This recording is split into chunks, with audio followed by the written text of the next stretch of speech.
Hello everybody, welcome to GoneHollowMinis. My name is Colt. This is the 4th episode in my Lions of Gorgoth narrative kit bash series that I've been using to build up some of the lore and story behind my Astra Militarum army. This episode though will be a little bit different. So far we've focused mostly on small scale squad level conflict. There's a larger narrative going on, but we've only seen small parts of it. With this episode, I wanted to take a chance to broaden that conflict a little bit, to bring in a few more factions and a little bit more focus onto what's going on in Gorgoth as a whole. So I didn't have as much room to fit in all of the story that I wanted to in this one episode without making it incredibly long. So for this particular episode, we're going to be kit bashing an Emperor's Children Maulerfiend. That'll become important later. However, next episode we'll be continuing this story, finishing it out, as well as painting the Maulerfiend and that Blood Angel's Librarian Dreadnought. Again, that'll be explained later. Slight spoilers, I guess. But I just wanted to give everyone a heads up now so you didn't get to the end of this video and go, that's it? It's not it. There will be more, and there will be less of a lag time between this video and the next one as there was between this one and the previous one. There were some projects, I got caught up. You know how it goes. But on that note, enjoy the story, enjoy the kit bash, and if you'd like to see this kit bash explained in a more traditional tutorial type of fashion, let me know in the comments and I'll be able to get that out pretty quick.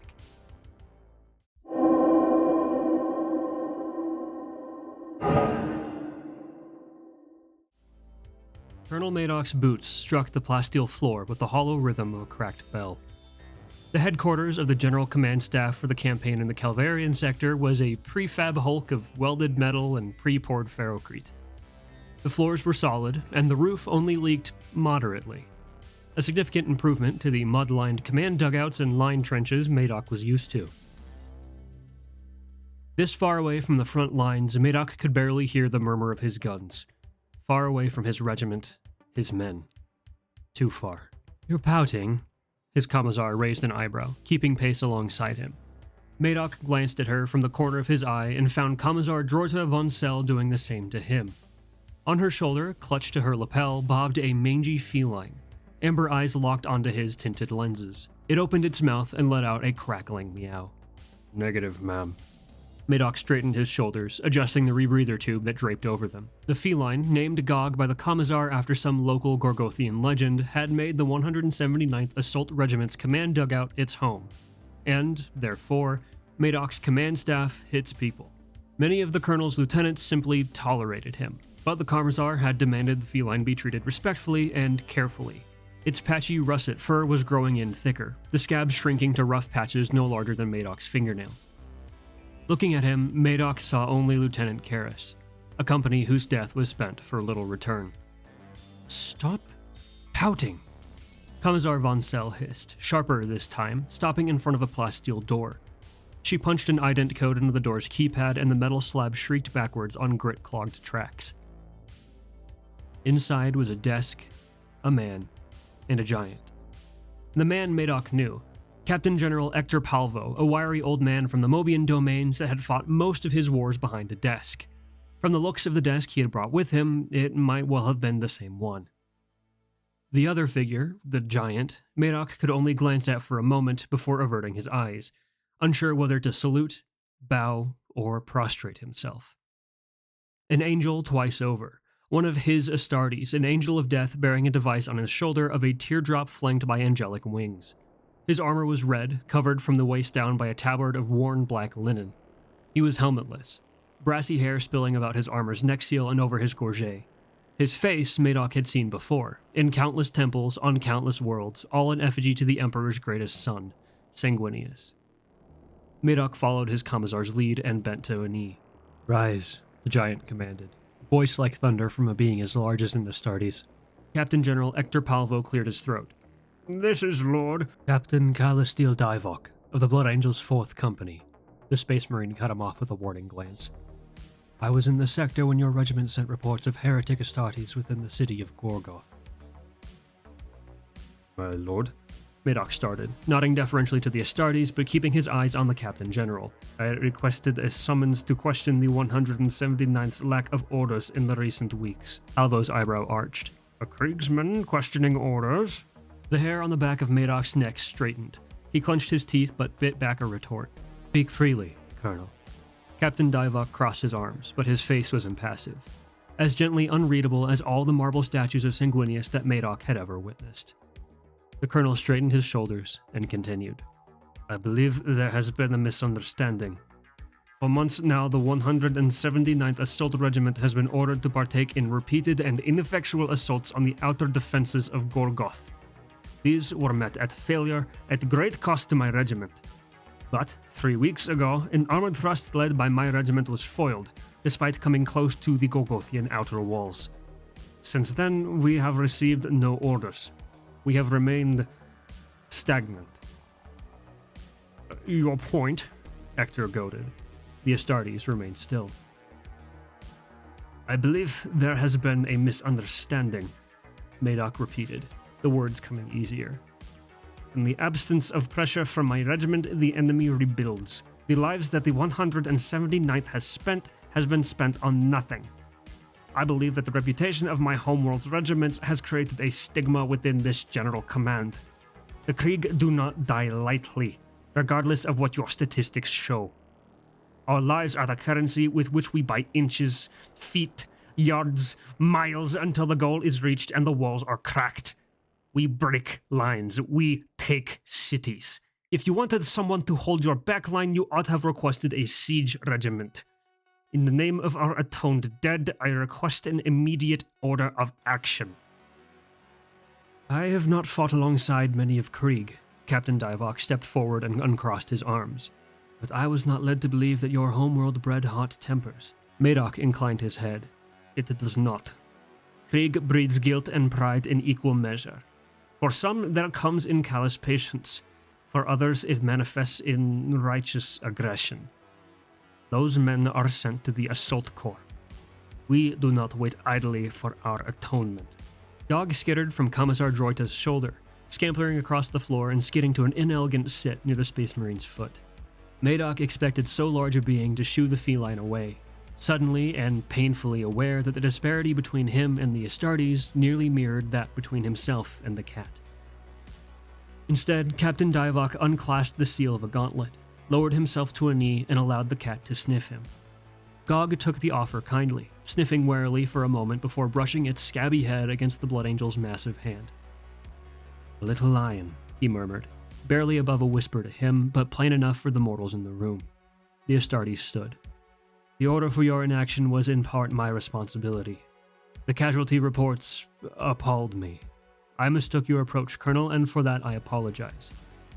I cannot agree with your eagerness for atonement, but if that should be your wish, I have a task I believe you would be happy to entertain.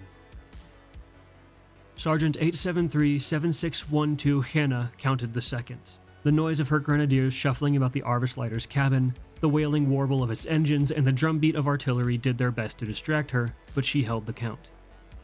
At 160, the guns stopped. The infantry, the tanks, and the regiment's riders would be breaking their trench lines. At 200, they would be past the outer walls. 240 and the second lighter, barely heard through the din, would break away. 280, and they would reach the mid-spire landing platform and... Brace! Kenna tucked her chin to her chest on reflex, clutching the restraint webbing with pale knuckles. The Arvis lighter pitched one direction, rolled the other. One grenadier, who had stood to replenish an empty grenade pouch, lost his grip on the ceiling handle strap, sending him tumbling into the transport's rear hatch. Kenna glanced once at the quietly moaning guardsman, braced a hand against the lighter's interior webbing, and unclasped her harness. She hauled herself to the data terminal inset into the lighter's wall, keying up the feed of the cockpit. The canopy was pocked with bullet holes. A ragged rent wept red into the blue of the pilot's uniformed arm, but still he wrenched on the control yoke. No good, Sergeant. Too hot. Altering course for the eastward landing pad Traxxas 234. That puts us 50 floors below target. Negative. Maintain course. They had AA on that platform, sir. Bombardment was ineffective. Their defenses are still intact. Kenna shut the link. Nothing more to do. The lighter still swerved, dipped, yawed, but at more manageable angles. Still gripping the overhead webbing, Hannah turned to her grenadiers.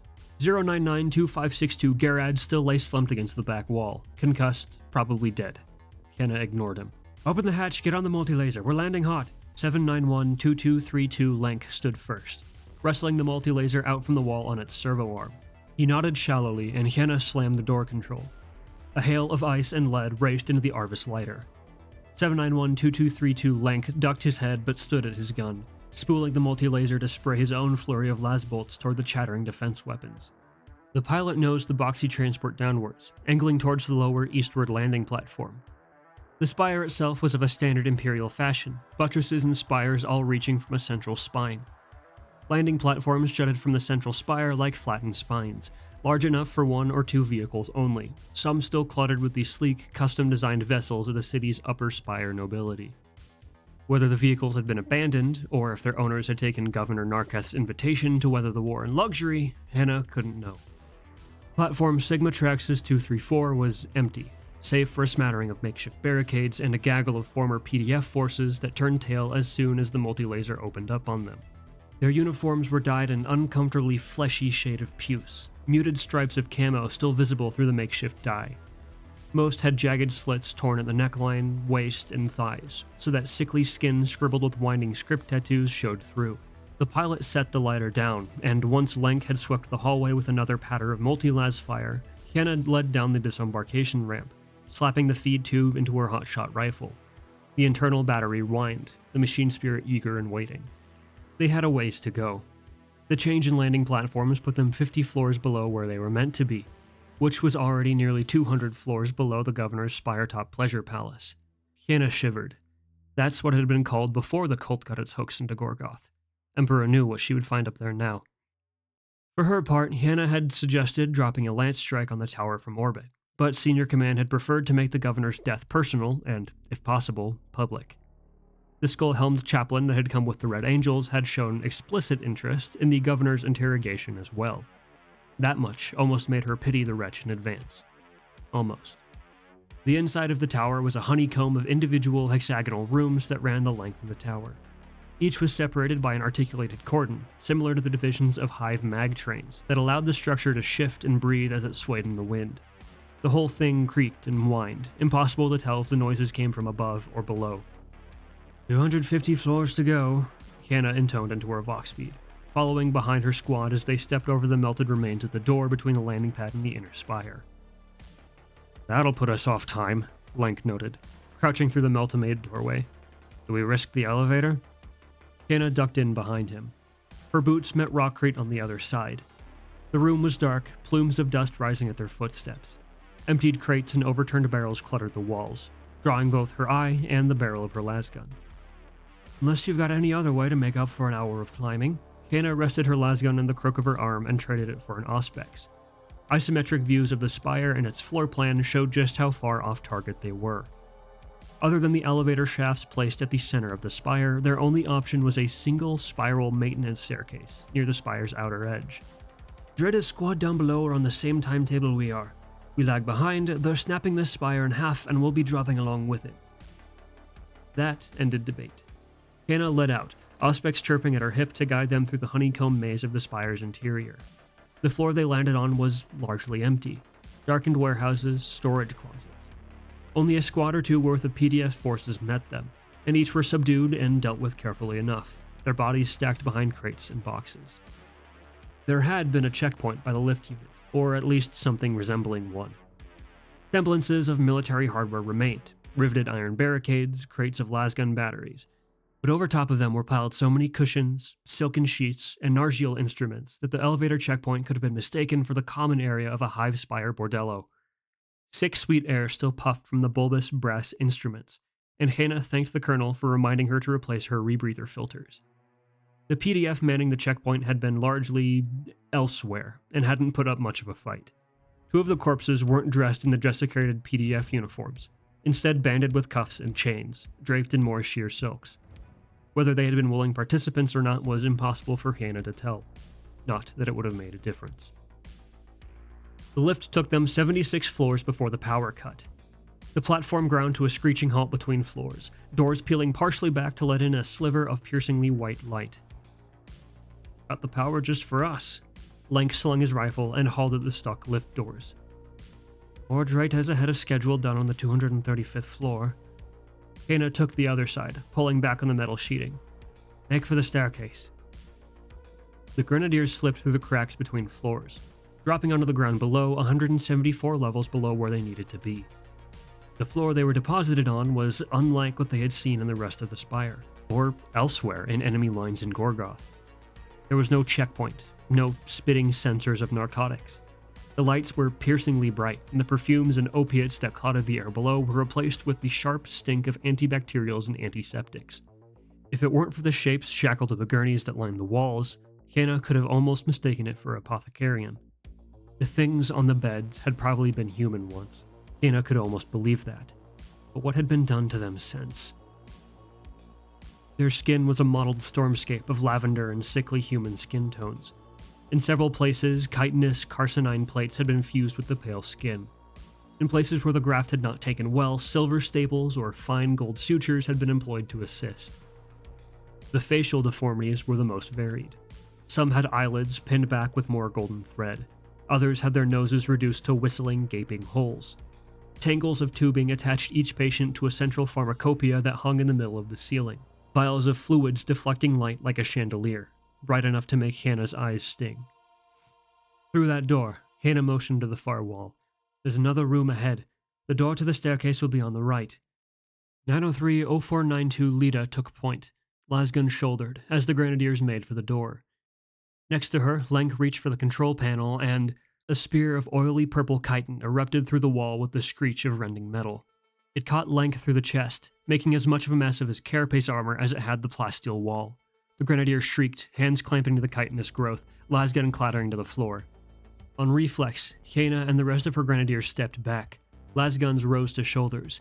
443-8088 Yertek brought his meltagun to bear. The chitin receded into the hole it had made.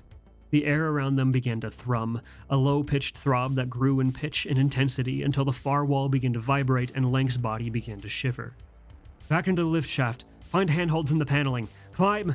Hannah turned as the thing impaled its claws through the solid wall once again. It rent the metal as if it weren't there, clawing slits into the shivering plasteel. The grenadiers clambered back onto the stuck lifter platform, clawing their way up, already starting to grip the scant handholds they could find in the shaft's paneling.